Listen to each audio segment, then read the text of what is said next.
ಈ ಸರಸ್ವತಿಗೆ ನಂದ ಅಂತ ಯಾಕೆ ಹೆಸರು ಬಂತು ಅದನ್ನು ನನಗೆ ಹೇಳಬೇಕು. ಖರ್ಜೂರಿಕಾ ಅಂತ ಒಂದು ವನ, ಒಂದು ಕಾಡು ಪ್ರದೇಶ. ಆ ಕಾಡು ಪ್ರದೇಶದಲ್ಲಿ ಈ ನದಿ ಹರಿತದೆ.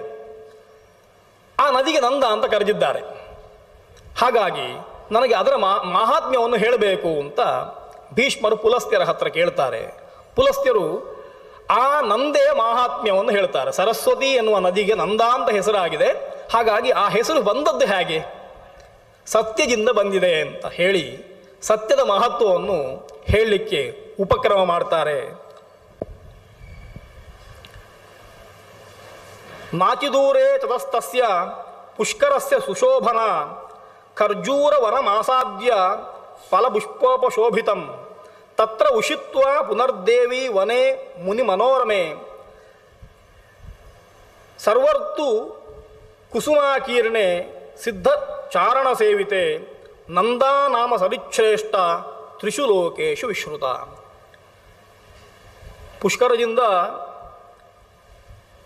ಸ್ವಲ್ಪ ದೂರದಲ್ಲಿ ಖರ್ಜೂರವನ ಎನ್ನುವಂತಹ ಪ್ರದೇಶದಲ್ಲಿ ಅನೇಕ ಫಲಪುಷ್ಪಗಳನ್ನೆಲ್ಲ ಹೊಂದಿಕೊಂಡು ಶೋಭಿಸುವಂತಹ ಸ್ಥಳದಲ್ಲಿ ನಂದ ಎನ್ನುವ ಹೆಸರಿನಿಂದ ಸರಸ್ವತಿ ಹರಿತಾಳೆ. ಅವಳು ಹೇಗಿದ್ದಾಳೆ ಅಂತ ಕೇಳಿದರೆ,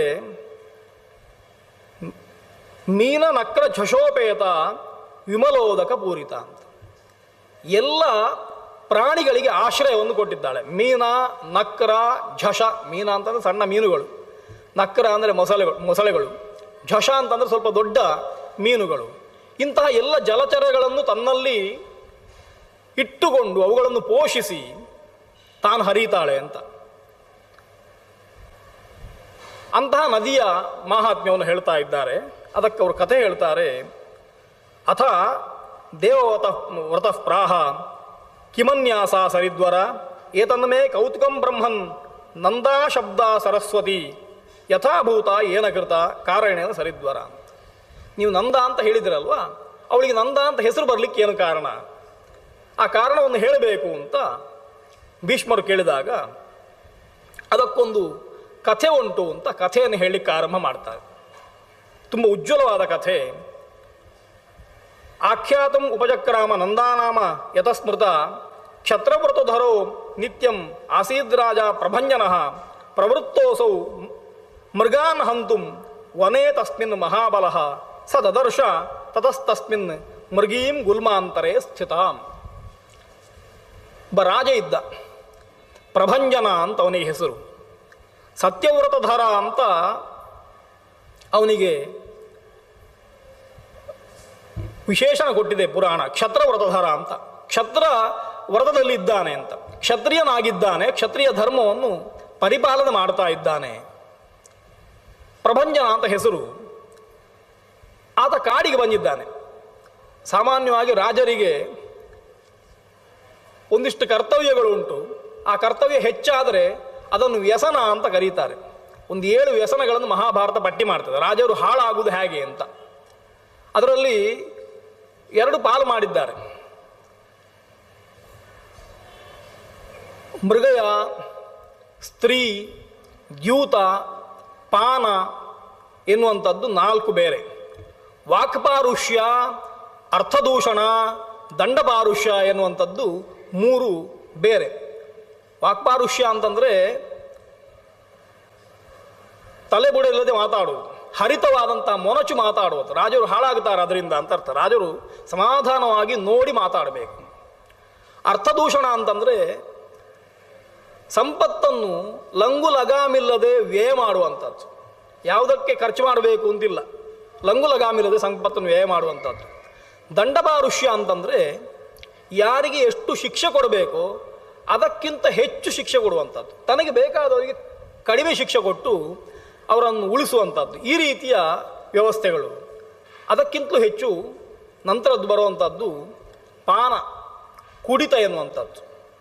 ಆಮೇಲೆ ಸ್ತ್ರೀಯರ ಸಂಘ ಮಾಡುವಂಥದ್ದು, ದ್ಯೂತ, ಜೂಜಾಡುವಂಥದ್ದು. ಆಮೇಲೆ ಮೃಗಯ. ಮೃಗಯ ಅಂತಂದರೆ ಕಾಡಿಗೆ ಬೇಟೆಗೆ ಅಂತ ಹೋಗಿ ಕಾಡಿನಲ್ಲಿರುವ ಪ್ರಾಣಿಗಳನ್ನು ಸಂಹಾರ ಮಾಡುವ ಒಂದು ವಿಧಾನವನ್ನು ಬಿಟ್ಟು ಮೋಜಿಗೋಸ್ಕರ ಬೇಟೆ ಆಡುವಂಥದ್ದು. ಬೇಟೆ ಎನ್ನುವಂಥದ್ದು ಹಿಂದಿನ ಕಾಲದಲ್ಲಿ ಪ್ರಚಲಿತದಲ್ಲಿ ಇತ್ತು, ಅದು ಅಗತ್ಯವೂ ಆಗಿತ್ತು ಕೆಲವು ಸಂದರ್ಭದಲ್ಲಿ. ಯಾಕೆ ಅಂತಂದರೆ ಕಾಡು ಪ್ರಾಣಿಗಳ ಸಂಖ್ಯೆ ತುಂಬ ಜಾಸ್ತಿ ಆದರೆ ಆಗ ಅವುಗಳನ್ನು ಸಮತೋಲನ ಮಾಡಲಿಕ್ಕೆ ಆಗುವುದಿಲ್ಲ, ಒಂದು ಹತೋಟಿಯಲ್ಲಿ ತರಲಿಕ್ಕೆ ಆಗುವುದಿಲ್ಲ. ಅದಕ್ಕೋಸ್ಕರ ಬೇಟೆ ಅಂತ ಆಡ್ತಾ ಇದ್ರು ಮನುಷ್ಯರು, ಅವುಗಳನ್ನು ಸಂಹಾರ ಮಾಡುವುದು ಅಂತ. ಅದು ಮೋಜಿಗೋಸ್ಕರ ಅಲ್ಲ, ಅದು ಪ್ರಾಕೃತಿಕವಾದ ಸಮತೋಲನ. ಕೆಲವು ಬಾರಿ ನಮಗದು ಕಷ್ಟ ಆಗ್ತದೆ ಎನ್ನುವ ದೃಷ್ಟಿಯಿಂದ ಈಗ ಅದನ್ನು ಸರ್ಕಾರ ನಿಷೇಧ ಮಾಡಿದೆ, ಅದು ಕಾನೂನು ಪ್ರಕಾರ ತಪ್ಪು ಅಂತ ಮಾಡಿದೆ. ಯಾಕೆ ಅಂತಂದರೆ ಮನುಷ್ಯರ ಸಂಖ್ಯೆ ಜಾಸ್ತಿ ಆಯಿತು. ಹಿಂದೆ ಮನುಷ್ಯರ ಸಂಖ್ಯೆ ಕಮ್ಮಿ ಇರುವಾಗ ಬೇಟೆ ಎನ್ನುವಂಥದ್ದು ಅನಿವಾರ್ಯ ಆಗಿತ್ತು, ಹಾಗಾಗಿ ಅದನ್ನು ಮಾಡ್ತಾ ಇದ್ರು. ಆ ಅಭ್ಯಾಸ ಹೆಚ್ಚಾದರೆ ಬೇಟೆ ಆಡುವಂಥದ್ದು ಅದು ಒಂದು ಮೋಜಾಗಿ ಬಿಡ್ತದೆ. ಮೋಜಿಗೆ ಪ್ರಾಣಿಗಳನ್ನು ಕೊಂದರೆ ಅದು ಅಧರ್ಮ ಆಗ್ತದೆ. ಹಾಗಾಗಿ ಈತ ಮೋಜು ಮಾಡಬೇಕು ಅನ್ನೋ ದೃಷ್ಟಿಯಿಂದ ಅಲ್ಲದಿದ್ದರೂ ಬೇಟೆ ಆಡಬೇಕು ಅಂತ ಕಾಡಿಗೆ ಬಂದಿದ್ದಾನೆ. ಹಾಗಾಗಿ ಪ್ರವೃತ್ತ ಅಸೌ ಮೃಗಾನ್ ಹಂತು, ಸಿಕ್ಕಿದ ಪ್ರಾಣಿಗಳನ್ನೆಲ್ಲ ಕೊಲ್ಲಬೇಕು ಅಂತ. ಹಾಗೆ ಮೃಗಗಳನ್ನು ಬೇಟೆ ಆಡ್ತಾ ಬರುವಾಗ ಒಂದು ಪೊದೆಯ ಮಧ್ಯದಲ್ಲಿ ಒಂದು ಜಿಂಕೆ ಕಾಣ್ತದೆ. ಜಿಂಕೆ ಕಾಣ್ತದೆ, ಹಿಂದೆ ಮುಂದೆ ಆಲೋಚನೆ ಮಾಡುವುದಿಲ್ಲ, ಬಿಲ್ಲಿಗೆ ಬಾಣವನ್ನು ಹೊಡ್ತಾನೆ, ಜಿಂಕೆಗೂ ಹೊಡಿತಾನೆ, ಬಾಣ ಜಿಂಕೆಗೆ ತಾಗುತ್ತದೆ. ಹಾಗೆ ತೀಕ್ಷ್ಣವಾದಂತಹ ಬಾಣದಿಂದ ಜಿಂಕೆಯನ್ನು ಹೊಡೆದ ಕೂಡಲೇ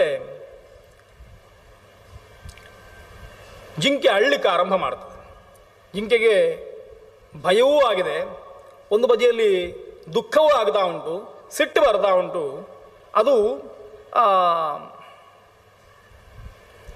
ಅವನಿಗೆ ಬೈತದೆ ಭಾಷೆಯಲ್ಲಿ, ಆಹ ಕಿಂತೆ ಕೃತಂ ಮೂಢ ತ್ವಯೈತತ್ ಕರ್ಮ ದುಷ್ಕರಂ ಸ್ತನಂ ತಾವತ್ ಪ್ರಯಚ್ಛಾಮಿ ಸುತಸ್ಯ ಅಧೋಮುಖಿ ಸ್ಥಿತ.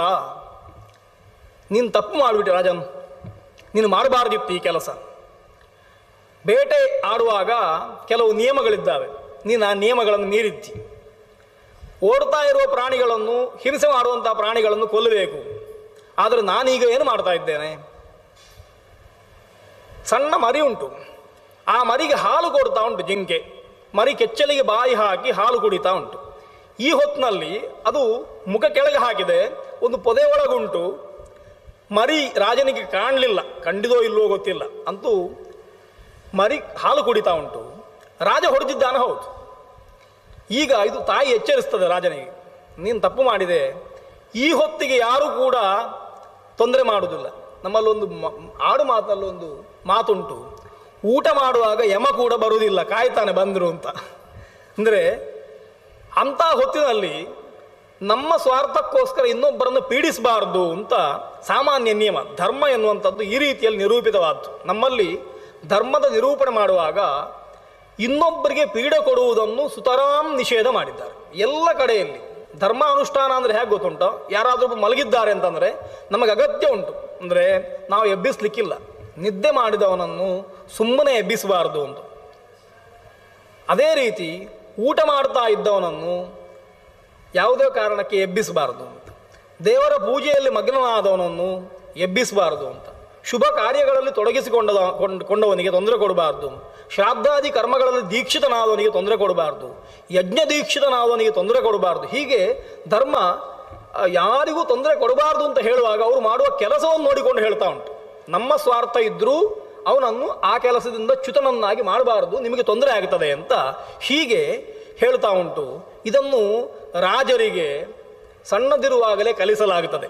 ಜಿಂಕೆ ಯಾಕೆ ರಾಜನಿಗೆ ಬೈತಾ ಉಂಟು ಅಂತಂದರೆ, ನಿನಗಿದು ಗೊತ್ತಿಲ್ಲ ಅಂತ ಅಲ್ಲಲ್ವಾ, ನಿನಗೆ ಶಾಲೆಗೆ ಹೋಗಿದ್ದೀನಿ, ನಿನಗೆ ಪಾಠ ಮಾಡಿದ್ದಾರೆ, ಹಾಗೆ ಪಾಠ ಕೇಳಿದ್ರು ಯಾಕೆ ಈಗ ತಪ್ಪು ಮಾಡ್ತೀನಿ ಅಂತ. ಅಂದರೆ ಈ ಎಲ್ಲ ಧರ್ಮಶಾಸ್ತ್ರಗಳು, ನೀತಿಶಾಸ್ತ್ರಗಳು, ರಾಜಧರ್ಮ, ಇದನ್ನೆಲ್ಲ ಕ್ಷತ್ರಿಯರಿಗೆ 12 ವರ್ಷದ ಅಧ್ಯಯನದಲ್ಲಿ ಅವರು ಗುರುಗಳು ಹೇಳ್ತಾ ಇದ್ರು. ಅವ ಅಷ್ಟೊಂದೆಲ್ಲ ಕಲಿತ ಮೇಲೆ ರಾಜನಾಗುವಂಥದ್ದು ಅಷ್ಟೇ ಹೊರತು ಕಲಿಯದೇ ರಾಜನಾಗಲಿಕ್ಕಿಲ್ಲ ಇವತ್ತಿನ ಹಾಗೆ. ಹಾಗಾಗಿ ಕಲಿತು ರಾಜನಾಗಬೇಕಾದ್ರೂ ನೀನು ಕಲಿತಿದ್ದಿ, ನಿನಗೆ ಗೊತ್ತುಂಟು ಧರ್ಮಾಧರ್ಮ ಯಾವುದು ಅಂತ. ಅದಕ್ಕಿಂತಲೂ ಹೆಚ್ಚು ನೀನು ಭೂಪತಿ ಆದದ್ದು ಯಾಕೆ ಅಂತಂದರೆ ಲೋಕದಲ್ಲಿರುವ ಧರ್ಮವನ್ನು ರಕ್ಷಣೆ ಮಾಡಲಿಕ್ಕೆ ನೀನು ಭೂಪತಿ ಆದದ್ದು.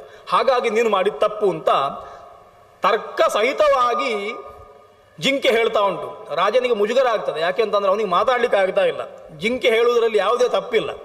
ನಮಗೆ ಯಾವಾಗ ಹೆದರಿಕೆ ಆಗ್ತದೆ ಅಂತಂದರೆ, ನಮ್ಮ ಎದುರಾಳಿ ಸತ್ಯವನ್ನೇ ಹೇಳ್ತಾ ಅವ ಯಾವುದೇ ತಪ್ಪು ಮಾಡದೆ ನಾವು ಮಾಡಿದ ತಪ್ಪನ್ನು ತೋರಿಸ್ತಾ ಇದ್ರೆ ನಮಗೆ ಪ್ರತಿ ಮಾತಾಡ್ಲಿಕ್ಕೆ ಆಗುತ್ತದೆ. ರಾಜನಿಗೆ ಈಗ ಹಾಗೆ ಆಗ್ತದೆ. ಮಾಂಸಲೋಭೇನ ವಿದ್ದಾಹಂ ತರಸ ಹಿ ಅಕುತೋ ಭಯ ಪಿಬಂತಂ ಗುಪ್ತವತ್ಸಂಚ ಗೂಢ ಮೈಥುನಮಾಗತಂ ಏವಂ ವಿಧಂ ಮೃಗಂ ರಾಜನ್ ನಹನ್ಯಾತ್ ಪ್ರಾಂಗ್ಮಯಾ ಶ್ರುತಂ. ನನಗೆ ಧರ್ಮಶಾಸ್ತ್ರ ಗೊತ್ತುಂಟು. ಹಾಲು ಕುಡಿತಾ ಇರುವಂತಹ ಕರುವನ್ನು ಅಥವಾ ಒಟ್ಟಿಗಿರುವಂತಹ ಜೋಡಿ ಪ್ರಾಣಿಗಳನ್ನು ಲೋಭದಿಂದ ಕೊಲ್ಲಬಾರದು ಅಂತ ನಿಯಮ ಉಂಟು. ನೀನು ಅದನ್ನು ಮಾಡಲಿಲ್ಲ. ಬಾಣೇನ ಅಶನಿಕಲ್ಪೇನ ನಿರ್ದೋಷ ವನಮಾಗತ ತಸ್ಮಾತ್ ತ್ವಮಪಿ ದುರ್ಬುದ್ಧೆ ಕ್ರವ್ಯಾದತ್ವಂ ಅವಾಪ್ಸ್ಯಸಿ. ನೀನು ಧರ್ಮವನ್ನು ಬಿಟ್ಟು ಪ್ರವೃತ್ತಿ ಮಾಡಿದ್ದಿ, ಹಾಗಾಗಿ ನಾನು ನಿನಗೆ ಶಾಪ ಕೊಡ್ತಾ ಇದ್ದೇನೆ. ನೀನು ದುರ್ಬುದ್ಧಿ ಆದದ್ರಿಂದ, ಮತ್ತೆ ನೀನು ನನ್ನನ್ನು ಕೊಂದದ್ದು ಯಾಕೆ ಅಂತಂದರೆ ಪ್ರಾಣಿಗಳನ್ನು ಕೊಲ್ಲುವ ಪ್ರಧಾನ ಉದ್ದೇಶ ಮಾಂಸದ ಲೋಭ. ಜಿಂಕೆ ಮಾಂಸ ತಿನ್ನಬೇಕು ಅಂತ ಮನಸ್ಸಾಗಿ ಕೊಲ್ಲುವುದು ಸಾಮಾನ್ಯವಾಗಿ. ಹಾಗಾಗಿ ಮಾಂಸಲೋಭದಿಂದ ನೀನು ನನ್ನನ್ನು ಕೊಂದದ್ದು ಹೌದಾದರೆ ನೀನು ಕ್ರವ್ಯಾದತ್ವಂ ಅವಾಪ್ಸ್ಯಸಿ, ಕ್ರೂರಿಯಾದ ಮಾಂಸ ತಿನ್ನುವ ಪ್ರಾಣಿಯಾಗಿ ಹುಟ್ಟು ಅಂತ. ಹೀಗೆ ಜಿಂಕೆ ಶಾಪ ಕೊಡ್ತದೆ. ವನೇ ಅಸ್ಮಿನ್ ಕಂಟಕಾಕೀರ್ಣೆ ವ್ಯಾಘ್ರರೂಪಂ ತ್ವಮಾಪ್ನುಹಿ. ಹಾಗಾಗಿ ನನ್ನ ಶಾಪ ಸುಳ್ಳಾಗುವುದಿಲ್ಲ. ಇದೇ ಕಾಡಿನಲ್ಲಿ ಇದಕ್ಕೆ ನಾನು ಸಾಯುವಾಗ ಎಷ್ಟು ಕಷ್ಟವನ್ನು ಅನುಭವಿಸಿದ್ದೇನೋ ಅಷ್ಟೇ ಕಷ್ಟವನ್ನು ನೀನು ಅನುಭವಿಸಬೇಕು. ಅದಕ್ಕೋಸ್ಕರ ಇದೇ ಕಾಡಿನಲ್ಲಿ ನೀನು ಕ್ರೂರಿಯಾದ ಹುಲಿಯಾಗಿ ಹುಟ್ಟು ಅಂತ ಈ ಮೃಗ ಜಿಂಕೆ ಪ್ರಭಂಜನ ರಾಜನಿಗೆ ಶಾಪ ಕೊಡ್ತದೆ.